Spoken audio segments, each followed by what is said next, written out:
Hello. Sudhagad education society माध्यमिक विद्यालय Kalamboli. Standard 7th, subject general science, chapter number 4, nutrition in living organisms. Nutrition in living organisms means सजीव, सजीवांमधील पोषण. सजीवांमध्ये पोषण कसं होतं ते आपल्याला पाहायचं आहे. पोषण हा भाग पाहण्या अगोदर इथे आपल्याला लेट्स रिकॉल 2 प्रश्न दिलेले आहेत. What is malnutrition? आणि दुसरा क्वेश्चन दिलेला आहे, Which are the ways of prevent malnutrition? Nutrition म्हणजे पोषण, आपला आहार. आपण अन्न खातो, पचतं, रक्तात मिसळतं, सगळ्या क्रिया ज्या पूर्ण होतात या संपूर्ण क्रियेला आपण न्यूट्रिशन म्हटलेलं आहे. माल न्यूट्रिशन म्हणजे कुपोषण. कुपोषण म्हणजे काय ते आपल्याला पाहायचं आहे.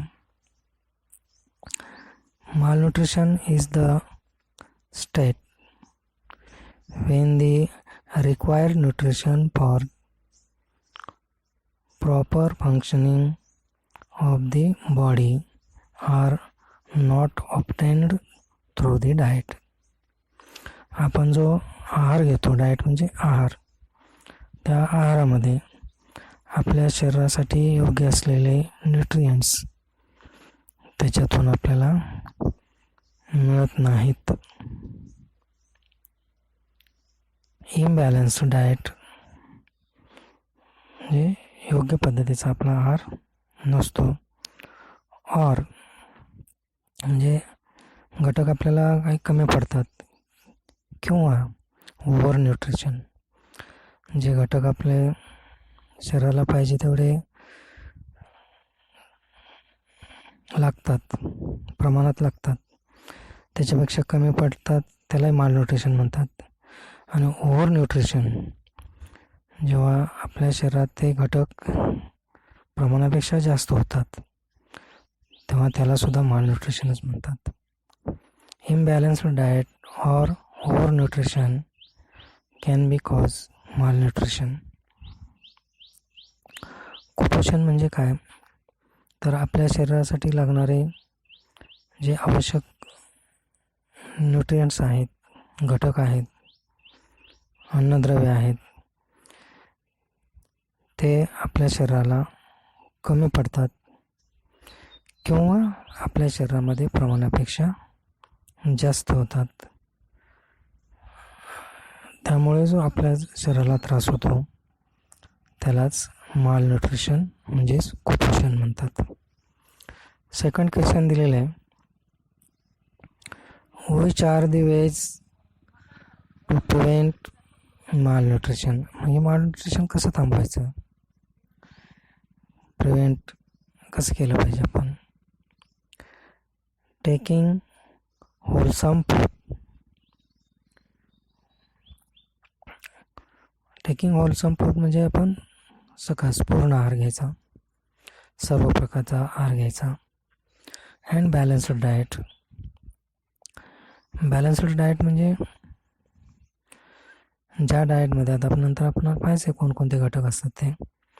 बॅलन्स्ड डाएट म्हणजे ज्या आहारामध्ये कार्बोहायड्रेट्स असतात, प्रोटीन्स, फॅट्स, मिनरल्स, विटॅमिन्स प्रमाणात असतात, त्याला बॅलन्स्ड डाएट म्हणतात.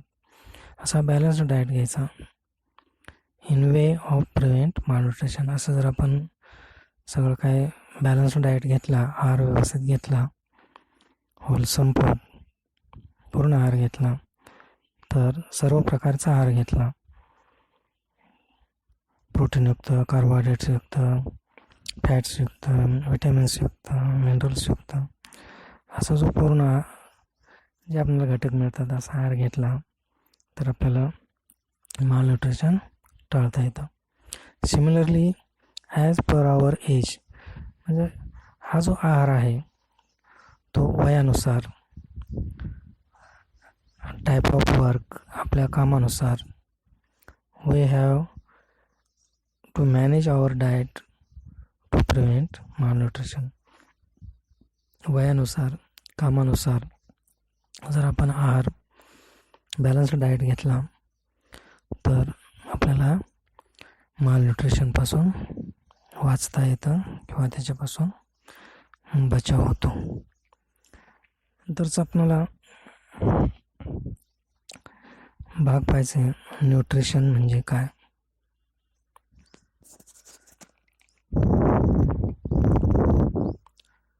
Some life processes go on continuously in living organisms. Living ऑर्गॅनिझम्समध्ये काही लाईफ प्रोसेस आहेत. Substances which are digested and assimilated for obtaining energy and for the growth and health of our body are called foodstuffs. foodstuffs म्हणजे अन्नपदार्थ. अन्नपदार्थ कशाला म्हणतात? जर जे पदार्थ आपण खातो सजीव, substances in R which digested म्हणजे त्यांचं ज्या पदार्थाचं पचन होतं, ॲसिम्युलेटेड होतं म्हणजे सात्मीकरण होतं, आणि असं झाल्यानंतर आपल्याला एनर्जी मिळते, आपली ग्रोथ होते आणि आरोग्य चांगलं राहतं. अशा पद्धतीचं जे पदार्थ असतात त्यांना आपण फूडस्टफ्स असे म्हणतो. We get several types of nutrients from foodstuffs. आपण जे अन्नपदार्थ खातो ते अन्नपदार्थ वेगवेगळ्या प्रकारचे आहेत. त्याच्यामध्ये 2 प्रकारचे न्यूट्रियंट्स आहेत. Nutrients can be classified into 2 types.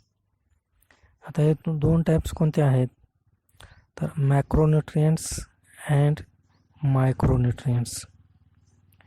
मग आपण आहारामध्ये जो घटक घेतो अन्नामधून त्याच्यामध्ये 2 प्रकारचे न्यूट्रियंट्स आहेत, मॅक्रोन्यूट्रियंट्स अँड मायक्रोन्यूट्रियंट्स.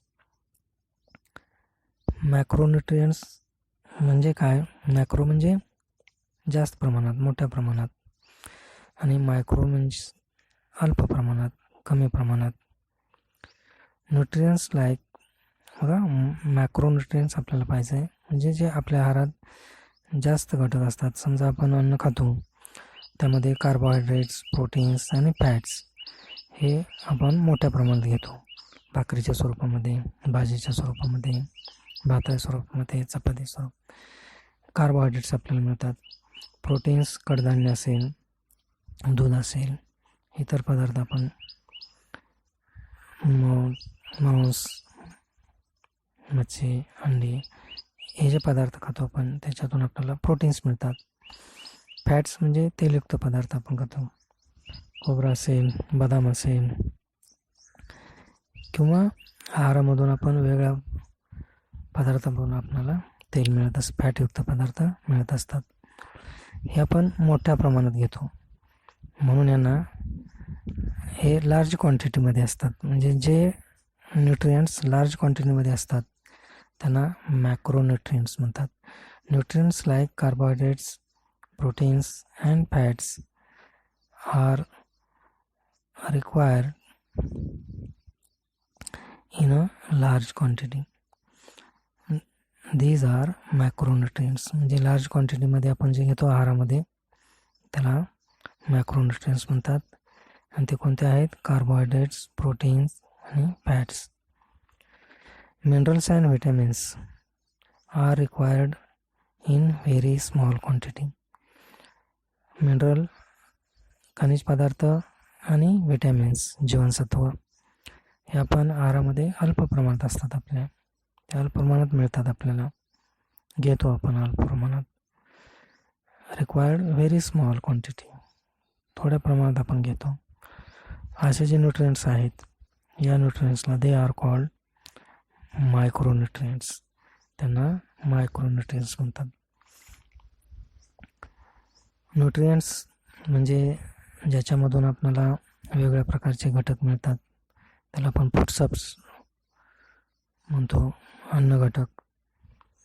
मग हे अन्नपदार्थ आपण डायजेस्ट होतात, ॲसिमिलेशन होतात, आपल्याला एनर्जी मिळते, ग्रोथ होते, हेल्थ चांगले राहते, त्यासाठी आपण ते सगळं करत असतो. आता हे जे अन्न आहे, ज्याच्यापासून आपल्याला कार्बोहायड्रेट्स मिळतात, प्रोटीन्स मिळतात, फॅट्स मिळतात किंवा व्हिटॅमिन्स, मिनरल्स मिळतात, हे कशापासून मिळतात आपल्याला? तर ते आपल्याला वनस्पतीपासून मिळतात. आणि वनस्पती या अन्न तयार करतात, आणि ज्या वनस्पती स्वतःचं अन्न स्वतः तयार करतात त्यांना ऑटोट्रॉपिक प्लांट्स म्हणतात. स्वयंपोषी वनस्पती त्या आपलं अन्न तयार करतात. इथे आपल्याला कॅन यू टेल दिलेलं पहा. How do plant produce their own food? वनस्पती त्यांचं अन्न कसं तयार करतात? तर वनस्पती त्यांचं अन्न प्रोसेस ऑफ फोटोसिंथेसिस प्रकाश संश्लेषण या क्रियेने त्यांचं अन्न तयार करतात. आता इथे आपल्याला पेज नंबर 26 वरती आकृतीसह माहिती दिलेली पहा. या वनस्पती अन्न कशा तयार करतात? म्हणजे तयार झालेलं अन्न त्या स्वतःसाठी वापरतात, आणि ते अन्न प्राण्यांना देखील मिळतं. वनस्पती स्वतःचं अन्न स्वतः तयार. आता या कोणत्या वनस्पती स्वतःचं अन्न स्वतः तयार करतात ते आपल्याला पाहायचं आहे. Plant also need food for their growth. वनस्पतींना स्वतःच्या वाढीसाठी सुद्धा अन्नाची गरज आहे. They can produce their own food. ते स्वतःचं अन्न स्वतः तयार करतात with the help of sunlight, chlorophyll, प्रकाश आणि क्लोरोफिल, हरितद्रव्य याच्या साहाय्याने वनस्पती स्वतःचं अन्न स्वतः तयार करतात. क्लोरोफिल हा महत्त्वाचा घटक आहे. क्लोरोफिल वनस्पतीच्या पानामध्ये असतं, हिरव्या वनस्पतीच्या पानामध्ये असतं, त्यामुळेच त्यांना हिरवा रंग आलेला असतो. आणि ज्या वनस्पतीमध्ये पानामध्ये क्लोरोफिल असतं किंवा ज्या भागामध्ये क्लोरोफिल असतं तिथेच वनस्पती या फोटोसिंथेसिस क्रियेने अन्न तयार करतात. With the help of sunlight and chlorophyll, plants take their food in their leaves using water and nutrients from the soil and carbon dioxide from the air. म्हणजे सनलाईटपासून, क्लोरोफिलपासून वनस्पती अन्न तयार करतात. त्याचबरोबर त्या वनस्पती पानामध्ये पाण्याचा वापर करतात. Plants make their food leaves, पानामध्ये अन्न तयार करतात, तिथे वॉटर अँड न्यूट्रिएंट्स याच्या साहाय्याने आणि कार्बन डायऑक्साईड यांच्या मदतीने फोटोसिंथेसिस क्रिया होते. This process is called photosynthesis. म्हणजे वनस्पती plant also need food there, त्यांना स्वतःला गरज आहे. They can produce their own food with the help of sunlight, chlorophyll. Plants make their food in their leaves using water and nutrients from the soil and carbon dioxide from the air.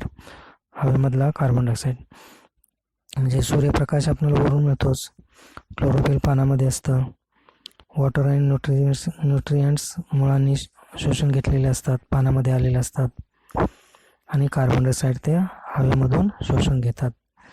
अशा पद्धतीने हे सगळे चारही घटक एकत्र येऊन एक process तयार होते आणि अन्न तयार होतं. दिस प्रोसेस इज कॉल्ड फोटोसिंथेसिस अशी जी क्रिया आहे त्याला प्रकाश संश्लेषण किंवा अन्न निर्मितीची क्रिया किंवा फोटोसिंथेसिस असं म्हणतात. इथे आपल्याला रिॲक्शन पण दिलेले. Photosynthesis carbon dioxide plus water gives food glucose स्वरूपामध्ये and oxygen. 6CO2 plus 6H2O gives sunlight and chlorophyll. Sunlight आणि क्लोरोफिलच्या मदतीने ग्लुकोज C6H12O6 स्टार्चयुक्त पदार्थ तयार करतात आणि ऑक्सिजन वायू बाहेर टाकतात. या क्रियेला फोटोसिंथेसिस. एखाद्या वेळेस फोटोसिंथेसिस क्रिया लिहा असं येतं. फोटोसिंथेसिस क्रिया लिहिताना 6CO2 प्लस 6H2O गिव्स, पुढे बाण दाखवायचा, बाणाच्या वरती सनलाईट, खाली क्लोरोफिल आणि त्याच्यापासून C6H12O6 म्हणजे ग्लुकोज प्लस 6O2 म्हणजे ऑक्सिजन. प्रकाश संश्लेषण क्रियेमध्ये कार्बन डायऑक्साईड, पाणी यांच्यापासून क्लोरोफिल, हरितद्रव्य सूर्यप्रकाशाच्या मदतीने स्टार्चयुक्त पदार्थ तयार करतात आणि या क्रियेमध्ये ऑक्सिजन वायू बाहेर टाकला जातो. फोटोसिंथेसिसमध्ये ऑक्सिजन वायू बाहेर टाकला जातो. इथे आता क्रिया दिलेली आहे आपल्याला. प्लांट एक दाखवलेले आहे चित्रामध्ये. मुळामार्फत वॉटर अँड मिनरल्स ॲब्सॉर्ब केलेले. पानामध्ये क्लोरोफिल अँड लिव्हज आहे. लिव्हजमध्ये क्लोरोफिल आहे. हवेमधून ते कार्बन डायऑक्साईड शोषून घेतात. सनलाईट आहे म्हणजे sunlight, carbon dioxide, chlorophyll, water आणि मिनरल या 4 घटकापासून आणि ऑक्सिजन वायू बाहेर टाकला जातो. 4 घटकांपासून लेफ्टला पहा. 4 घटकापासून कोणते? Sunlight, carbon dioxide, chlorophyll, water and minerals यांच्यापासून अन्न तयार केलं जातं म्हणजे स्टार्चयुक्त पदार्थ तयार केले जातात, पीठ तयार केलं जातं आणि ऑक्सिजन वायू बाहेर टाकला जातो. या क्रियेला फोटोसिंथेसिस असे म्हणतात. आता आकृतीच्या सहाय्याने आपल्याला फोटोसिंथेसिस क्रिया देखील दाखवलेली आहे. नंतर आपल्याला पाहायचं आहे plants convert light energy into chemical energy and store it in the form of food. ज्यावेळेस हे अन्न तयार, ग्लुकोजयुक्त अन्न तयार होतं तेव्हा या वनस्पती प्रकाश ऊर्जेचं रासायनिक ऊर्जेत रूपांतर करतात. Convert light energy into chemical energy and store food. हे जे केमिकल एनर्जी आहे ते त्या अन्नामध्ये साठवून ठेवतात. Water, minerals and salts are absorb by the roots. Water, mineral, salt रूटमार्फत ॲब्सॉर्ब केले जातात. The stem transport them up to the leaves. मुळामार्फत शोषून घेतल्यानंतर ते खोडामार्फत पानापर्यंत येतात वॉटर आणि minerals. The leaves have microscopic opening called stomata through which they take in the carbon dioxide from the air. पानामध्ये उजव्या बाजूला पेज नंबर 27 वरती आकृती दाखवले पहा. पानामध्ये लहान लहान छिद्र असतात, त्यांना स्टोमॅटा म्हणतात. त्या स्टोमॅटामधून हवेमधला कार्बन डायऑक्साईड ते ॲब्सॉर्ब करतात म्हणजे शोषून घेतात from the air. The chloroplast present in the leaves. Chloroplast पानामध्ये असतंच. Contain chlorophyll. क्लोरोफिलमध्ये क्लोरोप्लास्ट म्हणजे हरितलवकामध्ये हरितद्रव्य असतं. Which absorb sunlight, helping to convert carbon dioxide and water into food. Carbon dioxide आणि वॉटरचं फूडमध्ये रूपांतर करण्यासाठी सनलाईटचा उपयोग होतो. Oxygen is given out in this process. या प्रकाश संश्लेषण क्रियेमध्ये किंवा फोटोसिंथेसिस क्रियेमध्ये ऑक्सिजन बाहेर टाकला जातो. Oxygen is given out in this process.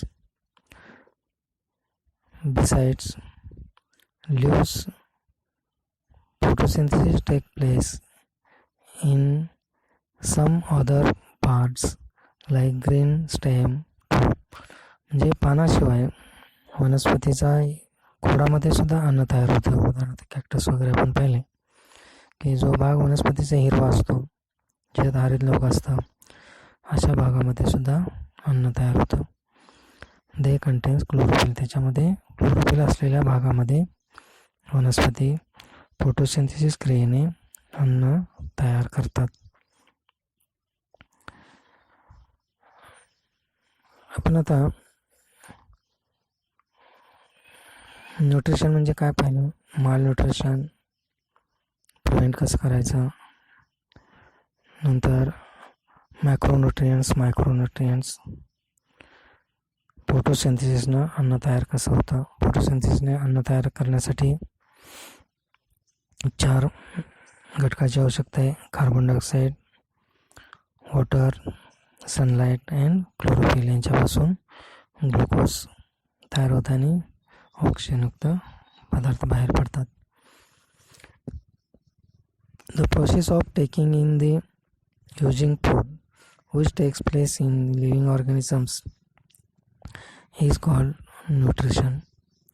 The process of taking in and using food which takes place in the living organisms is called nutrition. Living organisms शरीरामध्ये अन्न घेतात आणि त्याचं एनर्जी ग्रोथ होते. अशा पद्धतीने जे क्रिया होतात त्याला न्यूट्रिशन म्हणतात. Need for nutrition. न्यूट्रिशनची काय गरज आहे. To supply the energy required for doing work. आपण जे काम करतो त्या कामासाठी आपल्याला एनर्जी लागते. वर्क करण्यासाठी करण्यासाठी जी एनर्जी लागते ती सप्लाय केली जाते या न्यूट्रिशन क्रियेमुळे. Growth and development of the body. आपल्या बॉडीची, शरीराची ग्रोथ आणि डेव्हलपमेंट होण्यासाठी. To replace the damage cell and repair tissue. आपल्या शरीरामध्ये आपण काम करत असताना काही पेशी डॅमेज होतात, मरतात किंवा खराब होतात. त्यावेळेस त्या रिपेअर केल्या जातात, म्हणजे त्याची जागा भरून काढली जाते. त्यासाठी आपल्याला न्यूट्रिशनची गरज आहे. To fight diseases. Vitamins, minerals जे आहेत ते आपल्याला डिसीजेसपासून फाईट करण्यासाठी उपयोगी पडतात. Autotrophic nutrition. Some organisms can produce their own food and thus nourish themselves. This is called autotrophic nutrition. जे स्वतःचं अन्न स्वतः तयार करतात. Some organisms can produce their own food. जे सजीव स्वतःचं अन्न स्वतः तयार करतात आणि त्यांची उपजीविका भागवतात. असे ज्या क्रिया आहे त्याला ऑटोट्रॉपिक न्यूट्रिशन म्हणतात. हेट्रोट्रॉपिक न्यूट्रिशन म्हणजे परपोषी. दुसऱ्यावर ऑटोट्रॉपिक म्हणजे स्वयंपोषी, हेट्रोट्रॉपिक म्हणजे परपोषी. Some organisms depend on other organisms, plants or animals. म्हणजे काही ऑर्गॅनिझम्स दुसऱ्या ऑर्गॅनिझम्सवरती अवलंबून असतात, प्लांट्सवरती, ॲनिमल्सवरती, फॉर देअर फूड. अन्न म्हणून इतर वनस्पतींचा किंवा प्लांटचा, ॲनिमल्सचा ते खातात. This is called heterotrophic nutrition. असं जे न्यूट्रिशन आहे त्याला हेटरोट्रॉपिक न्यूट्रिशन असं म्हणतात. आता इथे ट्रान्सपोर्ट सिस्टीम आहे दिलेली आपल्याला. ट्रान्सपोर्ट सिस्टीम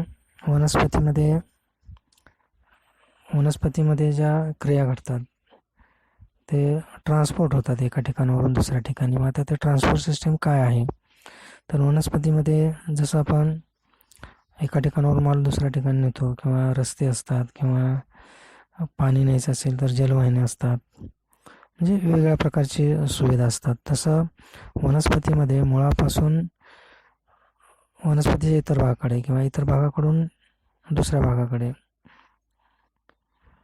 जिथं तयार होते तिथून दुसरीकडे पाठवताना काय व्यवस्था असते ते आपल्याला पाहायचं आहे. ह्याच्यामध्ये 2 वाहिन्या असतात, एक झायलेम अँड फ्लोएम. झायलेम म्हणजे जलवाहिनी आणि फ्लोएम म्हणजे रसवाहिनी. आता झायलेम म्हणजे काय आणि फ्लोएम म्हणजे काय आपल्याला थोडक्यात पाहायचं आहे. झायलेम म्हणजे जलवाहिनी म्हणजे वनस्पती मुळांनी शोषून घेतलेलं पाणी पानापर्यंत पोचवणं. हे पोचवायचं काम जी वाहिनी करते त्याला झायलेम म्हणतात. आणि फ्लोएम म्हणजे काय, तर वनस्पतीमध्ये तयार झालेलं अन्न, पानामध्ये तयार झालेलं अन्न ते वनस्पतीच्या इतर भागाकडे, खोडाकडे, मुळाकडे, इतर फुलामध्ये, फळामध्ये, इतर भागाकडे पुरवलं जातं. असे जे वाहिन्या असतात त्यांना फ्लोएम्स म्हणजे त्याला आपण रसवाहिन्या म्हणतो. The transport system of plants consist of xylem and the phloem. Xylem transport minerals and water from the root to all aerial part of the plants. म्हणजे मुळापासून हवेमध्ये जे जे पार्ट आहेत त्या सर्व पार्टकडे वॉटर ट्रान्सपोर्ट करण्याचं काम हे झायलेम करतं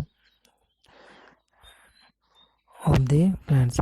द फ्लोएम ट्रान्सपोर्ट, रसवाहिन्या काय करतात, फूड ट्रान्सपोर्ट करतात, ग्लुकोज वगैरे. फ्रॉम लिव्स म्हणजे पानामध्ये अन्न तयार होतं, टू अदर पार्ट्स, पानापासून इतर पार्टकडे of the plants, where it is either consumed or stored म्हणजे साठवलं जातं. म्हणजे उदाहरणार्थ फळामध्ये, खोडामध्ये, मुळामध्ये, वेगवेगळ्या वनस्पतीमध्ये जिथं अन्न साठवून ठेवण्याचा भाग असतो. उदाहरणार्थ कॅरट असेल तर ते मुळामध्ये अन्न साठवलं जातं, म्हणजे ते मुळामध्ये अन्न वाहून नेलं जातं. म्हणजे स्वीट पोटॅटो असेल किंवा रताळे असेल तर ते सुद्धा मुळं, किंवा मँगो असेल तर ते फळामध्ये अन्न साठवून दिलं, म्हणजे फळाकडे ते साठवून वाहून नेलं जातं. म्हणजे ज्या भागामध्ये अन्न साठवण्याचा भाग आहे तिथं ते ट्रान्सपोर्ट केलं जातं, त्याला फ्लोएम्स म्हणतात. Consumed and or stored. Through the plants have a transport system. They do not have separate digestive or excretory system. यांच्यामध्ये सेपरेट, जसे लिव्हिंग ऑर्गॅनिझम ॲनिमलमध्ये डायजेस्टिव्ह सिस्टीम किंवा एक्सक्रिटरी सिस्टीम असते, तसे या प्लॅन्टमध्ये एक्सक्रिटरी सिस्टीम नसते. आपण पाहिलं मालन्यूट्रिशन म्हणजे काय, प्रिव्हेंट कसं करायचं, मॅक्रोन्यूट्रियन्स कोणते, मायक्रोन्यूट्रियन्स कोणते, फोटोसिंथेसिस क्रिया कशी होते, कुठं होते, न्यूट्रिशन कशासाठी आवश्यक आहे, need for nutrition, autotrophic nutrition म्हणजे काय, हेटरोट्रॉपिक न्यूट्रिशन म्हणजे काय, फोटोसिंथेसिस क्रिया पानामध्ये कशी होते, आणि वनस्पतीमध्ये असलेली थोडक्यात ट्रान्सपोर्ट सिस्टीम झायलेम अँड फ्लोएम, जलवाहिन्या आणि रसवाहिन्यामार्फत ट्रान्सपोर्ट सिस्टीम होते. ठीक आहे, आपण इथे थांबूया.